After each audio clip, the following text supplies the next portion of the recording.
Une rencontre qui se déroule cette semaine en Israël entre des experts français et israéliens, experts en droit des marques, brevets, droits d'auteur ou encore propriété intellectuelle. Une dizaine de cabinets français au total ont fait le déplacement et on a ainsi le plaisir d'accueillir Guylaine Kiesel-Lecosker. Bonsoir. Bonsoir. Merci d'être avec nous. Vous êtes présidente de la CNCPI, les conseils en propriété industrielle. Explique-nous d'abord en quelques mots le but de votre visite donc ici en Israël cette semaine.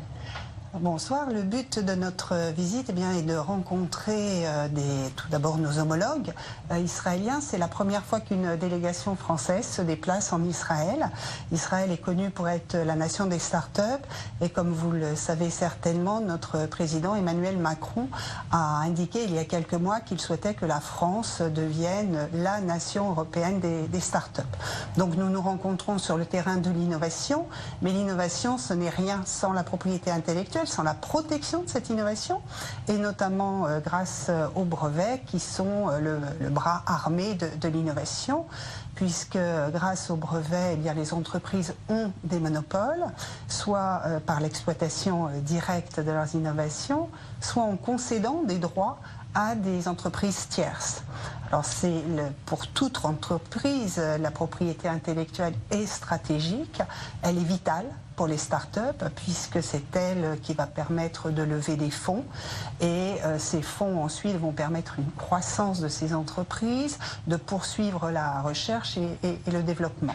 Donc vous êtes venu rencontrer à la fois des experts, des confrères et aussi le vivier de start-up, vraiment les acteurs du terrain aussi. Alors nous espérons en effet rencontrer des acteurs du terrain mais également nos confrères aussi bien agents en brevet et en marque que les avocats.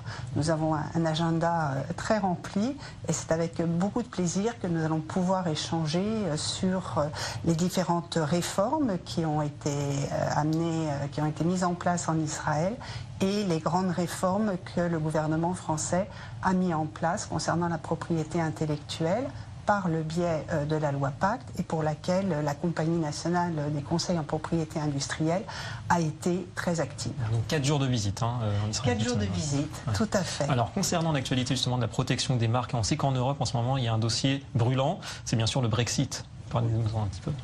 Alors, le Brexit, si nous écoutons nos confrères et amis britanniques, le Brexit ne change rien. Nous ne partageons bien évidemment pas cette analyse, et notamment sur un dossier très conséquent qui est celui de la juridiction unifiée des brevets.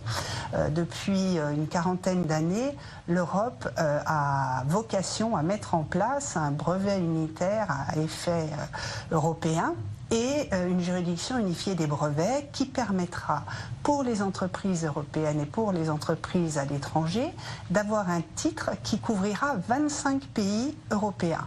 Ça, c'est pas encore fait, c'est pas encore finalisé. Ça n'est pas encore fait, c'était sur le point d'être fait et il y a malheureusement quelques mois le Brexit qui est survenu. Donc la Grande-Bretagne, le Royaume-Uni, persuadé du bien fondé de cette juridiction unifiée des brevets, a ratifié l'accord sur cette juridiction alors même que l'issue du référendum sur le Brexit était connue. Donc il y a une volonté quand même du gouvernement britannique d'adhérer à cette juridiction unifiée du brevet. Et puis il y a un autre événement qui est survenu et qui est plus curieux, c'est celui de l'Allemagne. L'Allemagne, tête de pont de l'Europe avec la France, un recours a été déposé devant le tribunal constitutionnel de Karlsruhe, mettant en cause la ratification de cet accord par le gouvernement allemand. Et nous attendons depuis plus d'1 an et demi que le tribunal constitutionnel de Karlsruhe se saisissent de ce dossier et enfin il y a 3 jours un des juges du tribunal constitutionnel de Karlsruhe, le juge Hubert, a indiqué que ce dossier serait examiné au cours de la première moitié de 2020.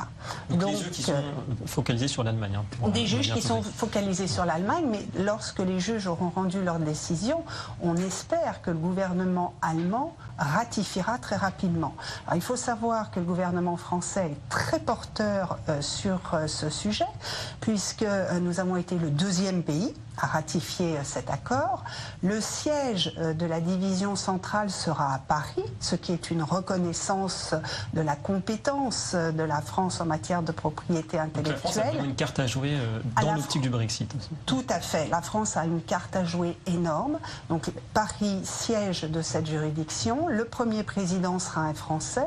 Et il faut savoir que 20% des candidats qui ont postulé pour être juges au sein de cette future juridiction sont des Français. Donc pour nous, c'est un sujet et la Compagnie nationale des conseils en propriété industrielle est très porteuse et soutient ce projet auquel elle croit. Dernière question, la lutte aujourd'hui face à la contrefaçon à travers le monde, est-ce qu'elle est vraiment harmonisée? On sait qu'il y a beaucoup de défis, notamment par le biais de la vente en ligne aujourd'hui, qui représente un défi, on l'imagine, juridiquement. Oui, vous avez tout à fait raison. Internet, c'est magnifique, mais c'est aussi un terrain de jeu exceptionnel pour les contrefacteurs. Et la lutte contre la contrefaçon en ligne est un sujet qui est très difficile, puisqu'en fait la technologie sert les contrefacteurs et qu'il n'est pas toujours facile de pouvoir empêcher les contrefaçons. Mais néanmoins, nous nous armons de plus en plus et nous cherchons une harmonisation mondiale pour pouvoir lutter contre ces contrefaçons qui viennent malheureusement majoritairement d'Asie. Beaucoup de défis, on a compris, beaucoup de travail pour les juristes.